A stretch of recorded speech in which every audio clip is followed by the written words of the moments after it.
ఈరోజు press meet పెట్టడానికి ముఖ్య కారణం మన జిల్లా మీద మన ముఖ్యమంత్రి వర్యులు నారా చంద్రబాబు నాయుడు గారు కానీ, నారా లోకేష్ బాబు గారు కానీ, లేదా కూటమి పెద్దలు పవన్ కళ్యాణ్ గారు కడప జిల్లా సమగ్ర అభివృద్ధి మీద పూర్తి దృష్టి సాధించినారు. దాంతో భాగంగానే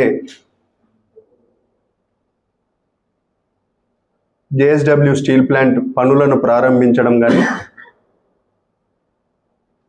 అంతకుముందు నెలలో లోకేష్ బాబు గారు సోలార్ SAEL కంపెనీ సంబంధించి 600 మెగావాట్లు కూడా గ్రిడ్ కనెక్ట్ చేయడం, మరొకసారి లోకేష్ బాబు గారి ఈ నెల అంటే నిన్నటి దినాన దాల్మియా సిమెంట్ సంబంధించి సెకండ్ లైన్ కూడా పనులను ప్రారంభించడం జరిగింది నిన్న. ఇది 15 నెలల లోపలనే ఈ సెకండ్ ప్లాంట్ పనులు పూర్తయి ఉపాధి ఉద్యోగ అవకాశాలు కల్పించే విధంగా నిన్నటి దినాన భూమి పూజ కూడా జరగడం జరిగింది. దానికి పునీత్ దాల్మియా గారు, నారా లోకేష్ బాబు గారు ముఖ్య అతిథులుగా రావడం, ఈ విధంగా కడప జిల్లాలో దాదాపు 2014 నుంచి 24 వరకు ఏదైతే అభివృద్ధి కుంటుపడిందో, మరీ ముఖ్యంగా 19-24 మధ్యలో గంపగుత్తగా ఓట్లు వేయించుకొని నేను ఈ రాష్ట్రానికి ముఖ్యమంత్రి అయితే కడప జిల్లా బిడ్డను, నేను రాజన్న రాజ్యం తిరిగి తీసుకొని వస్తా ఇట్లా మాటలు చెప్పి అధికారంలోకి రావడం జరిగింది 2019లో ఒక్క ఛాన్స్ అని చెప్పి. కానీ 19-24 మధ్యలో కడప జిల్లాకు ఒక్క రూపాయి పెట్టుబడి కూడా రాలేదని కూడా ఈ సందర్భంగా తెలియజేస్తాను. కానీ ఈ 2 ఏళ్ల మా పరిపాలనలో, మా మంచి ప్రభుత్వంలో ఒక సైడు కొప్పర్తి ఇండస్ట్రియల్ పార్క్ 2500 కోట్లతో ఇన్ఫ్రాస్ట్రక్చర్ డెవలప్మెంట్కు డబ్బులు రిలీజ్ చేయడం జరిగింది, పనులు కూడా ప్రారంభించడం జరిగింది. తద్వారా అక్కడికి పారిశ్రామికంగా పెట్టుబడులు రావడం, ఫార్మా కానీ లేకపోతే మన కడప జిల్లా వాసి షిరిడి సాయి ఎలక్ట్రికల్స్ వాళ్ళకు కూడా దాదాపు 450 ఎకరాలు భూమిని కూడా కేటాయించడం జరిగింది. స్టీల్ ప్లాంట్ రావడం వల్ల జిందాల్ యాజమాన్యం దాదాపు అక్కడ ఉన్న ITI లేకపోతే డిప్లొమా, EEE చదువుకున్న వాళ్ళందరికీ ఉద్యోగ అవకాశాలు వస్తాయని కూడా ఈ సందర్భంగా తెలియజేస్తున్నాం. గత పాలకులు కడప జిల్లాని రాజకీయంగా పదవుల కోసం ఉపయోగించుకున్నారు తప్ప ఈ కడప జిల్లాకు ఎటువంటి ప్రయోజనం లేదని కూడా ఈ సందర్భంగా తెలియజేస్తున్నాం. మన ముఖ్యమంత్రి వర్యులు చంద్రబాబు నాయుడు గారు కడప జిల్లాకు సాగునీటి విషయంలో కానీ, లేకపోతే ఇన్ఫ్రాస్ట్రక్చర్ డెవలప్మెంట్ కానీ, లేకపోతే ఈరోజు సంక్షేమ పథకాలు కానీ, అన్ని విషయాలలో ఒక సమగ్రంగా కడప జిల్లాను ముందుకు తీసుకొని పోతున్నారు. కడప జిల్లా అంటే ఈరోజు పారిశ్రామికంగా అన్ని జిల్లాలతో పోల్చుకుంటే మన జిల్లాకు ఎక్కువ పెట్టుబడులు కూడా వస్తున్నాయని కూడా ఈ సందర్భంగా తెలియజేస్తున్నాను. మరీ ముఖ్యంగా జమ్లమడుగులో ప్రస్తుత ఎమ్మెల్సీ గారు రామ్ సుబ్బారెడ్డి గారు సోలార్ సంబంధించి కూడా దౌర్జన్యంగా భూములు తీసుకున్నారని చెప్పడం జరుగుతూ ఉంది. రామ్ సుబ్బారెడ్డి గారికి ఒకటే తెలియజేస్తున్నాం, మీకు అన్ని విషయాలు పూర్తిగా తెలిసినా కూడా ఒక రైతు భార్యాభర్తకే డబుల్ ఎంట్రీ పడింది. ఆ డబుల్ ఎంట్రీకి ఒకరికైతే ఇవ్వగలము, భార్యకు భర్తకు మీరు రిజిస్ట్రేషన్ చేపించేది 4 ఎకరాలకే, మేము 9 ఎకరాలకు ఎట్లా ఇవ్వగలము అనేది కంపెనీ వాళ్ళు హోల్డ్ చేసి పెట్టినారు. కన్సర్న్ తీసుకున్నారు, భర్తకు 1,50,000 రూపాయలు కూడా ట్రాన్స్ఫర్ చేసినారు.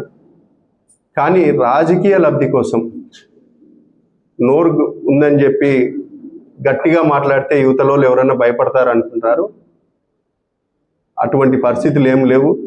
ఎందుకంటే జీవితాంతం అబద్ధాలు, ఒక అభివృద్ధి నిరోధక పరిస్థితి నాయకుడివి నువ్వు.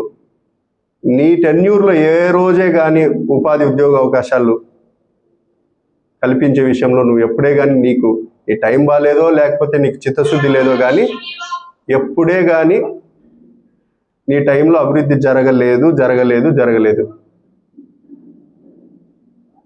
ఇది ఎందుకు చెప్తున్నామంటే, ప్రతిసారి 19-24 మధ్యలో మీ గవర్నమెంటే ఉంది. దాల్మియా సిమెంట్స్ యాజమాన్యానికి క్లోజర్ నోటీసులు ఇచ్చి బెదిరింపులు చేసినారు. అప్పుడు పొల్యూషన్ కనపరాలేదా? లేకపోతే ఇదే జిల్లాలో ఐసీఎల్ కానీ, జువారీ కానీ, లేదంటే మీరు చెప్పుకునే భారతీ సిమెంట్ కానీ అక్కడి నుంచి ఏమైనా సువాసనలు వెదజల్లుతాయా? ఏం మాట్లాడుతున్నారు? నీకు పప్పం కట్టలేదని చెప్పి పారిశ్రామికంగా మీటింగ్లు పెట్టి ప్రతిసారి ఈయన చిత్తశుద్ధి ఏందో మీరే గమనించండి. జేఎస్డబ్ల్యూ స్టీల్ ప్లాంట్కు ముఖ్యమంత్రి వర్యులు ప్రారంభోత్సవానికి వస్తూ ఉంటే ఒకరోజు ముందు మేము స్టీల్ ప్లాంట్ సందర్శన అంటారు. ఏ 20 రోజుల ముందో, నెల రోజుల ముందో నువ్వు తిరిగి ఏం జరుగుతుంది, ఇంకా లేట్ అవుతుందని నువ్వు మమ్మల్ని ప్రశ్నించాల్సింది. అది కాదు. దాల్మియా సిమెంట్స్ కూడా భూమి పూజ జరుగుతుంది సెకండ్ ప్లాంట్ కంటే 2 రోజుల ముందు నువ్వు డ్రామా స్టార్ట్ చేస్తావు. ఈ డ్రామాలను పక్కన పెట్టాలా? అభివృద్ధిని నువ్వు అడ్డుకోవద్దని కూడా ఈ సందర్భంగా తెలియజేస్తున్నా. సోలార్ సంబంధించి మొన్న ఆయన ప్రెస్ మీట్లో ఒక 2 రైతులను నిలబెట్టి మాట్లాడడం జరిగింది. ఆ 2 రైతులకు సంబంధించి ఒక రైతు ఏమో డబల్ ఎంట్రీ, ఒక రైతు ఏమో గవర్నమెంట్ భూమిని అంటే బంజర్ని డోజింగ్ చేసి పెట్టుకున్నాడు. దానికి ఆయన కాంపెన్సేషన్ అడుగుతున్నాడు. మీ పార్టీకి సంబంధించిన వాళ్ళ భూములు ఇవ్వలేదా? మీ పార్టీకి సంబంధించిన రైతులు కానీ, నాయకులకి కానీ భూములు ఇప్పించిన వ్యక్తి బిఎంఎస్ మహేష్ కానీ, హనుమంత్ రెడ్డి అని వైఎస్ఆర్సీపీలో ముఖ్య నాయకుడు. కాబట్టి ఈ మీడియా ద్వారా జమ్నోవాడుగులో జరిగిన విషయాన్ని కూడా మీకు చిత్తశుద్ధి లేదు, అభివృద్ధి చేసే కాంక్ష లేదు. రాజకీయంగా ఆ రోజు మీ చిన్నాయన మరణం తర్వాత రాజకీయాల్లోకి వచ్చినావు, ఆ నుంచి పదవులు ఎంజాయ్ చేస్తున్నావు తప్ప జమ్నోడ్ నియోజకవర్గానికి ఎటువంటి అభివృద్ధి పని చేయలేదు. లేదా ఏదన్నా రూపురేఖలు మారుద్దాము, కష్టపడదాం అనేది కూడా నీకు ఆలోచన లేదని కూడా ఈ సందర్భంగా తెలియజేస్తున్నాను. కాబట్టి నిన్న జరిగిన దాల్మియా సెకండ్ ప్లాంట్ ఓపెనింగ్ మా నారా లోకేష్ బాబు గారు వచ్చి ఓపెన్ చేయడం, భూమి పూజ చేయడం, అదేవిధంగా ప్రొద్దుటూరులో క్యాడర్ మీటింగ్ కూడా తెలుగుదేశం పార్టీ చాలా ఉత్సాహంగా జరిగింది. స్థానిక సంస్థల్లో కూడా ఏ విధంగా ముందుకు పోవాలని కూడా మమ్మల్ని దిశానిర్దేశం చేయడం జరిగింది. యాజ్ పర్ షెడ్యూల్ తొలిత మున్సిపాలిటీ ఎలక్షన్స్ జరగబోతున్నాయని కూడా చెప్పడం జరిగింది. కాబట్టి దానికి తగ్గట్టుగా జిల్లా అభివృద్ధి, జిల్లాలో సంక్షేమము పూర్తి స్థాయిలో కొత్త జోష్ నింపిపోయినారని కూడా ఈ సందర్భంగా తెలియజేస్తున్నాను.